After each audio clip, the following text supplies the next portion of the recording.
আসসালামু আলাইকুম।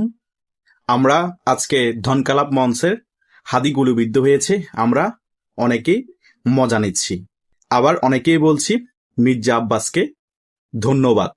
এগুলো হচ্ছে একটা মজার ছলে বলা, কিন্তু বাস্তবতা অনেক ভিন্ন।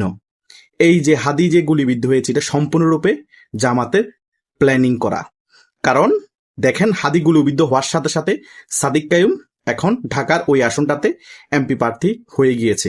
তারা সেম 5 আগস্টের আগেও কিন্তু এই যে আবু সাইদ হত্যা হয়েছে বলা হয়েছে, আবু সাইদের মৃত্যুটাকে নিয়ে তারা কিন্তু আন্দোলন চাঙ্গা করেছিল।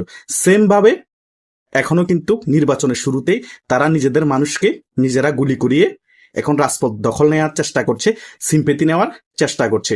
আপনাদেরকে জাস্ট ক্লিয়ার করার জন্য দুইটা কথা বলে আপনারা ক্লিয়ার হয়ে যাবেন। যদি আওয়ামী লীগের কেউ এই কাজ করতো, তাহলে জাস্ট একটা ফায়ার দিয়ে কানের পাশ দিয়ে কি বুলেট যেত? আওয়ামী লীগের শুটাররা এত কাঁচা কাজ জীবনেও করতো না। ডাইরেক্টলি কম না হলে 4 থেকে 5 রাউন্ড বা 10 রাউন্ড গুলি করে তার বুক ঝাঁঝরা করে দিত, যদি আওয়ামী লীগের কেউ করতো। আর যদি মির্জা আব্বাসের ওয়ার্ডারে কেউ করতো, অন্তত পায়ে হলো গুলি করতো, আর তা না হলে ফাঁকা ফায়ার দিত। কানের পাশ দিয়ে যাওয়ার মানেটা হচ্ছে ওরা আগে থেকে প্ল্যানিং করে রেখেছে যে কানের পাশ দিয়ে গুলি করবে।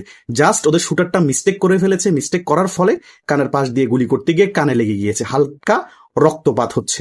এই হচ্ছে যে মেইন কাহিনী। তাই ধন ক্লাবের হাদিকে নিয়ে এত মাতামাতি করা বাদ দেন।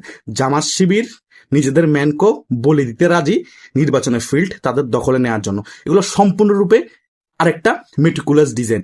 কারণ ছাত্র দলের নেতা কর্মীরা হাদি যেখানে প্রচার প্রচারণা করছে তার পাশে কিন্তু তারা প্রোগ্রাম করছিল, এটা কিন্তু মাথায় রাখিয়েন।